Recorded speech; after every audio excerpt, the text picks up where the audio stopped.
हरियाणा की हर अपडेट के लिए बेल आइकन दबाएं और सब्सक्राइब करें STV हरियाणा न्यूज। नमस्कार, हरियाणा न्यूज के खास कार्यक्रम हल्ला बोल में आप सभी का स्वागत है और मैं हूं आपके साथ सोनिया सतानीता।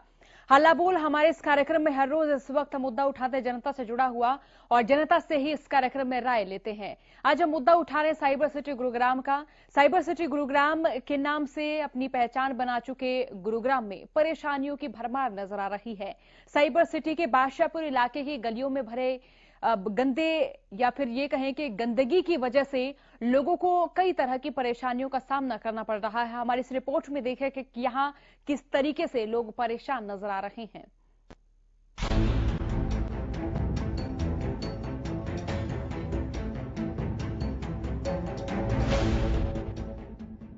गंदगी की ये तस्वीरें पशुओं की किसी तबेले की नहीं है।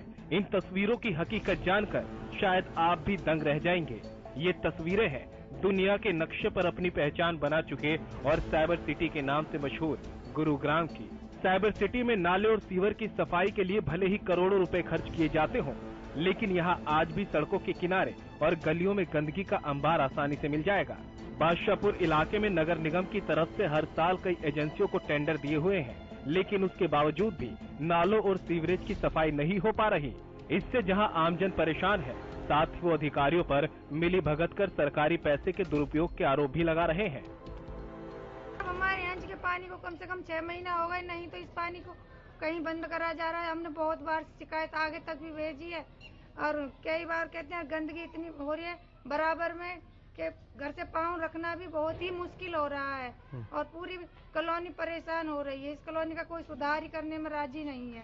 मच्छर इतने हो रहे हैं, दवाई घेर के जाते हैं, बार बार जिंगे पानी नहीं भर रहा, उस तरफ पानी दवाई को छिड़क जाते हैं, इस तरफ देखने ही नहीं आते हैं वो। बादशाह के लोगों का कहना है कि वे पिछले 6 महीने से सीवरेज ओवरफ्लो की समस्या से परेशान हैं। यहाँ तक कि सीवर का गंदा पानी उनके घरों तक पहुँच चुका है और बीमारियों का खतरा भी लगातार बना हुआ है। बावजूद इसके संबंधित निकाय इसके समाधान की ओर ध्यान नहीं दे रहा।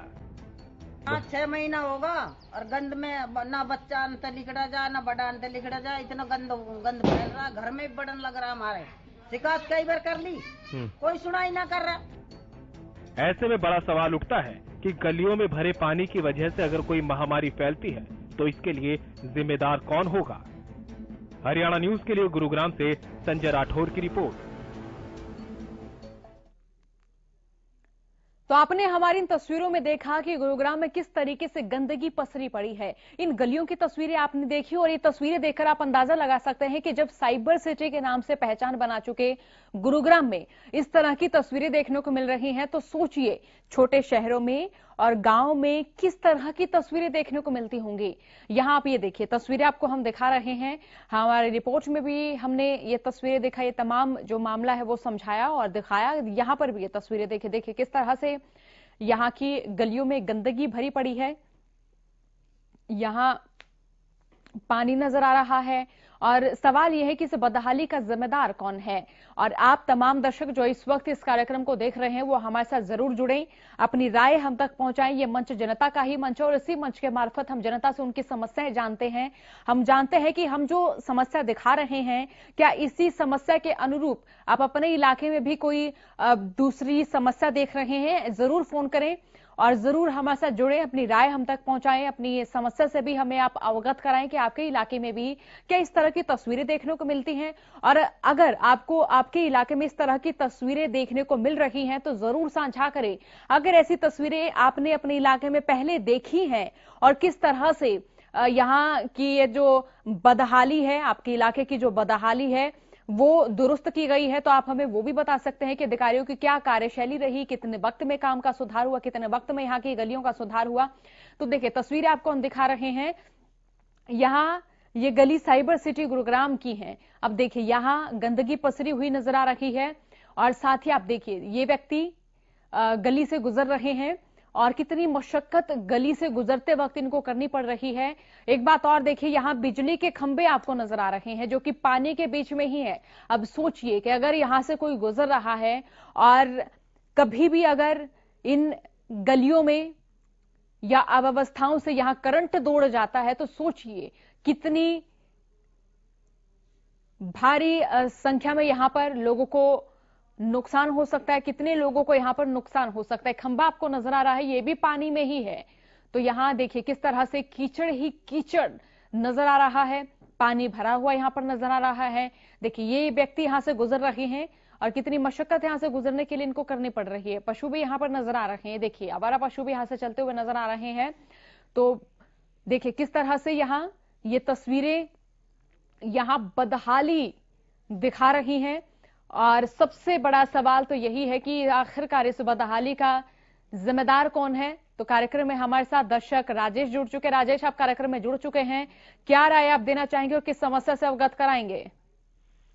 देखिए जी, मैं तो ये कहना चाहूंगा कि जब इतने बड़े बड़े शहरों का यह हाल है और सबसे बड़ी बात यह है कि स्वच्छता अभियान चलाया जाता है 2 अक्टूबर से लेकर के पूरे देश में इतने करोड़ों रुपए का खर्च किया जाता है बजट सफाई अभियान के नाम पे। देश के प्रधानमंत्री ने खुद झाड़ू उठा ली, सारे बीजेपी के जो नेता हैं सारे झाड़ू उठाए हुए दिखाई दिए, लेकिन हालात ये है कि जो जमीनी हकीकत पे जो काम होना चाहिए वो नहीं हो रहा। तो इस प्रकार से बीमारियां फैलेगी। आगे सर्दी का मौसम आने लग रहा है, पहले ही बीमारियां, एक वैश्विक महामारी कोरोना ने ही पहले लोगों को इतना आतंक किया हुआ है कि कोई बचने का राह नहीं। उसके ऊपर से इस प्रकार गंदगी जो नालियां हैं वो रुकी पड़ी है। तो कहाँ मेयर हैं, कहाँ यहाँ के मंत्री हैं, क्यों संज्ञान नहीं ले रहे, कहाँ स्वास्थ्य विभाग है, नालियों की सफाई क्यों नहीं हो रही, कहाँ कर्मचारी हैं। तो ये बड़ा चिंता का विषय है। लोगों को इस तरह से बीमारियों के मुंह में धकेल देना, तो प्रशासन ने सख्ती से कदम उठाने चाहिए। कर्मचारी अगर काम नहीं कर रहे तो उनको बदला जाना चाहिए, उन पर डांट फटकार लगाई जानी चाहिए। अगर मेयर की जिम्मेवारी तो मेयर ने काम करना चाहिए। बहुत सारा ऐसा है, नहीं तो इस प्रकार से पहले ही महामारी फैली हुई है। इस प्रकार नालियां अगर कूड़े के ढेर लगे रहे, नालियां सारी ब्लॉक होगी तो और भी बीमारियां फैल जाएगी। मेरा तो यही कहना है। बिल्कुल, बहुत शुक्रिया राजेश, कार्यक्रम में जुड़ने के लिए। 6 विचार आपकी ओर से साझा किए गए। तो तस्वीरें आपको दिखा रहे हैं। तमाम दर्शकों से आग्रह भी कर रहे हैं जो इस वक्त इस कार्यक्रम को देख रहे हैं वो हमारे साथ जरूर जुड़ें, अपनी राय हम तक पहुंचाएं, अपने विचार हम तक साझा करें और साथ ही अपने इलाके की समस्या से भी हमें मुखातिब कराएं। बताएं कि आपके इलाके में भी क्या ऐसी ही समस्याएं देखने को मिल रही हैं। अगर ऐसी समस्याएं देखने को मिल रही हैं तो क्या कारण रहा है और इन समस्याओं का अगर निदान हुआ है तो तब अधिकारियों की क्या कुछ कार्यशैली रही है और किस तरह से ये जो तस्वीरें हम दिखा रहे हैं आपके इलाके में, ये तस्वीरें भी देखने को मिल रही या फिर यहां पर सुधार भी कराया गया। तो हमारे साथ दर्शक मनोज कार्यक्रम में जुड़ चुके हैं। मनोज, आप कार्यक्रम में जुड़ चुके हैं। हम ये तस्वीरें दिखा रहे हैं साइबर सिटी गुरुग्राम की, जहां गलियों में कीचड़ ही कीचड़ नजर आ रहा, पानी ही पानी नजर आ रहा है। यहाँ जो बिजली का खंभा है वो भी पानी के बीच में ही नजर आ रहा है। तो कहाँ यहाँ पर करंट किसी को भी किसी वक्त लग सकता है। तो क्या ऐसी ही तस्वीरें आपके इलाके में देखने को मिल रही है? साझा करें। देखिए, बहुत ही बुरा हाल है। पानी के बीच गंदगी इतनी हद से ज्यादा, ऊपर से कोरोना की दस्तक, ये बहुत ही बुरा हाल है गुरुग्राम में। और इससे कोरोना और बढ़ेगा। अगर सफाई व्यवस्था दुरुस्त नहीं हुई तो कोरोना और बढ़ेगा। जी, बहुत शुक्रिया मनोज कार्यक्रम में जुड़ने के लिए। तो देखिए इस वक्त जो है गलियों में जहां पानी खड़ा हुआ नजर आ रहा है, एक और कोरोना की मार तो है ही, लेकिन दूसरी ओर बात अगर डेंगू की करें, मलेरिया की करें तो इनके केसेस भी बढ़ते जा रहे हैं। तो अब जो ट्रिपल अटैक है, उस ट्रिपल अटैक को जनता किस तरह से देखती है और जनता जो ये ट्रिपल अटैक है इसको लेकर किसे जिम्मेदार मानती है। अब गलियों में जब पानी खड़ा है तो जाहिर सी बात है कि मच्छर भी यहां पनपेंगे और अगर मच्छर पनपेंगे तो कई और तरह की बीमारियां भी यहाँ के लोगों में बढ़ती हुई नजर आएंगी। तो ऐसे में जो बढ़ती हुई बीमारियां हैं उनका कारण यहाँ के लोग क्या कुछ मानते हैं, यहाँ के रहवासी अगर इस कार्यक्रम को देख रहे हैं वो जरूर हमारे साथ जुड़े। कार्यक्रम में राम सचदेवा हमारे साथ जुड़ चुके हैं। राम, आज हम मुद्दा उठा रहे हैं साइबर सिटी गुरुग्राम का, जहां की हम एक रिहायशी कॉलोनी की तस्वीरें दिखा रहे हैं जहां पानी खड़ा हुआ नजर आ रहा है, बिजली का खंभा भी वहीं पर है, कीचड़ ही कीचड़ नजर आ रहा, आवारा पशु भी वहां पर नजर आ रहे हैं। तो क्या ऐसी तस्वीरें आपके इलाके में भी देखने को मिल रही है? अगर हाँ तो राय रखिए, विचार रखिए और बताइए कि इस तरह की जो समस्याएं हैं उनका जिम्मेदार कौन है और क्यों अधिकारी इस ओर ध्यान नहीं देते? क्या लगता है आपको? नमस्कार जी। नमस्कार। साइबर सिटी जैसा बड़ा नाम के नाम पर काम छोटे छोटे होते हैं। हर चीज की देखो वो गुंजाइश होती है। बड़ा इतना बड़ा नाम है और वो काम छोटे छोटे नाम वो किस लिए रखे हुए हैं, वो किस लिए रखे हुए हैं। बाकी मैं ये कहना चाहता हूँ कि कोरोना से तो पहले ही लोग परेशान है, पहले वो है।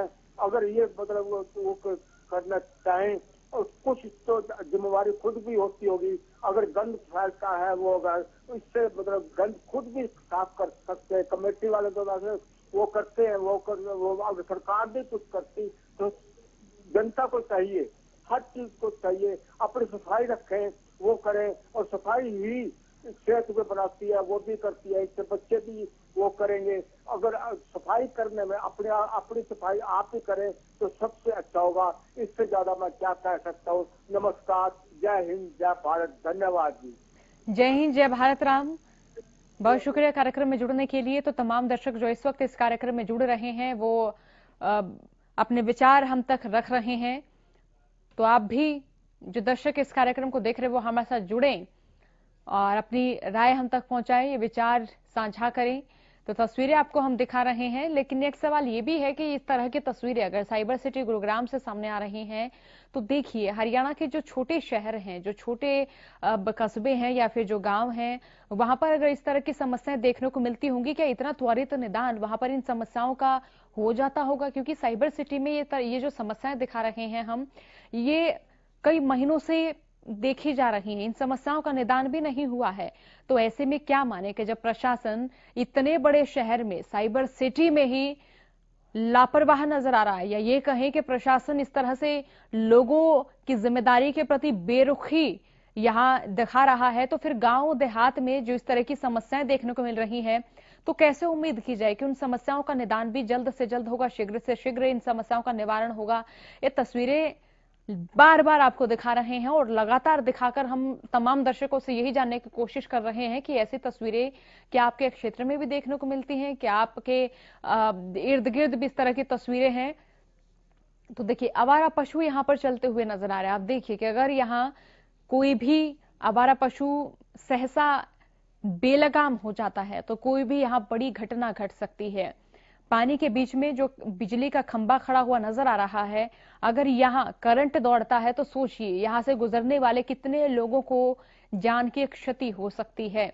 या ये घर देखिए, घर के बाहर किस तरह से यहाँ कचरा भरा पड़ा है, किस तरह से पानी खड़ा हुआ, ये महिला भी यहाँ पानी के बीच में खड़ी हुई नजर आ रही है। तो ऐसे में यहाँ के जो रहवासी हैं वो किस तरह से अपने स्वास्थ्य पर ध्यान दे पाएंगे? क्योंकि जब पानी खड़ा होता है और खासतौर पर अगर बरसाती मौसम की बात करें तो कई और बीमारियां पनपने का खतरा यहां बना रहता है। अब यहां पर चाहे मच्छरों की बात करें, चाहे डेंगू मलेरिया की बात करें, तो कोरोना के साथ साथ कई और बीमारियों का अटैक यहाँ के लोग देख रहे हैं। ये देखिए किस तरह से गली के बीच से पानी गुजर रहा है और प्रथम दृष्टया ये गली प्रतीत नहीं होती, ऐसा प्रतीत होता है कि जैसे ये शहर का बाहरी इलाका है। इसी बीच दर्शक राम हमारे साथ कार्यक्रम में जुड़ चुके हैं। राम, आप कार्यक्रम में जुड़ चुके हैं, तस्वीरें आपको दिखा रहे हैं और इन तस्वीरों को देखकर आपको ये जरूर लग गया होगा कि प्रशासन किस तरह से कई बार बेरुखी अपनाता हुआ नजर आता है। आपके इलाके में भी क्या ऐसी तस्वीरें देखने को मिली? साझा कराएं, क्या करना मानते हैं ऐसी तस्वीरों का? नमस्कार जी। जी नमस्कार। मैं बताना चाहूंगा प्रशासन तो बेरुखी होती है, लेकिन जिसके हाथ में बागडोर होती है वो उससे भी ज्यादा बेरुखी हो चुके हैं इस टाइम मौजूदा सरकार के अंदर। एक ऊंट की निकेल होती है, कितना बड़ा ऊंट होता है, वो छोटी सी निकेल से उसको कंट्रोल कर लेते हैं। अब जब हमारे सरकारें ही इस तरह कर, अब हमारे भाई साहब और कुछ क्या ज्यादातर लोग कहते हैं अपनी सफाई करनी चाहिए। मैं उन सबसे पूछना चाहता हूँ, पूरे भारत से हिंदुस्तान से पूछना चाहता हूँ, ये जनता टैक्स किस बात का देती है? आपको चुन के किस लिए भेजती है?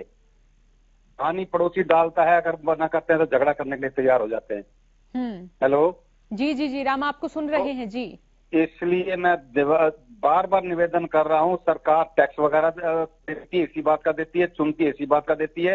ये सरकार का काम है सफाई करना। 2-2 3-3 दिन जब गाड़ी नहीं आएगी कूड़ेगी, कूड़ा कहाँ जाने जाए? जिसने नौकरी पे सिर्फ जाना है, आपने ड्यूटी पे जाना है, आप सवेरे जाओगे तो कहाँ जाओगे? मच्छर पैदा होंगे, कोरोना उसकी भी महामारी, उसकी भी ऐसी करने लग रही है।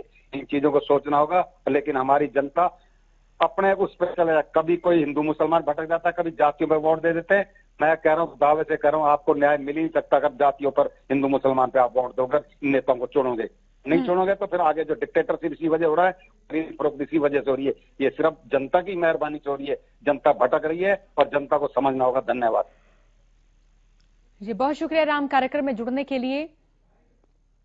तो दर्शक हमारे साथ कार्यक्रम में जुड़ रहे हैं, अपनी राय हम तक पहुंचा रहे हैं और यहाँ ये बार बार तस्वीरें आपको हम दिखा रहे हैं ताकि आप ये सोचें कि देखिए आपके इलाके में भी इस तरह की जो तस्वीरें हैं वो देखने को मिल रही हैं, तो क्या कारण आप मानते हैं, किसे आप लापरवाह मानते हैं। जगदीश जुड़ चुके हैं। जगदीश, आप कार्यक्रम में जुड़ चुके हैं, क्या राय आप देना चाहेंगे? जी मैं ये पूछ रहा था जी, अभी इसके अलावा और दूसरी खबर से संपर्क है तो उसका बनेगा कि कोई समाधान? जी जगदीश, विचार साझा करें। मैं कृषि के आधार पर पूछना चाह रहा था जी। जी पूछिए। कि मेरा ट्यूबवेल कनेक्शन 2014 में 10वें महीने फाइल लगाई थी मैंने, तो ये कनेक्शन अभी गवर्नमेंट ने रोके हुए हैं, किस वजह है रोके हुए हैं? जगदीश, अपना जिला, अपना गृह क्षेत्र बताएं। मेरा गांव गोपाला, कस्बा धजुकला है। जी, हम जरूर कोशिश करेंगे आपका मुद्दा उठाने की। जो ट्यूबवेल कनेक्शन है वो 2014 से आपने कोशिश की कि आपको मिले, लेकिन अभी तक आपको आपके ट्यूबवेल कनेक्शन जो नए लेने हैं वो अभी तक नहीं मिले हैं। अगर 2014 में फाइल लगाई थी, ट्यूबवेल बनाकर तैयार कर दिया, मोटर पाइप दो सब कुछ ला दिया, 8 लाख रुपया लगा दिया, 2 रुपया सैकड़े चार्ज लग रहे हैं। अब गवर्नमेंट इस चीज की गौर नहीं कर रही। लोग हमारे लोगों की देनदारी है, वो तकादा करें पैसा दो, इनकम हमारी है कोई।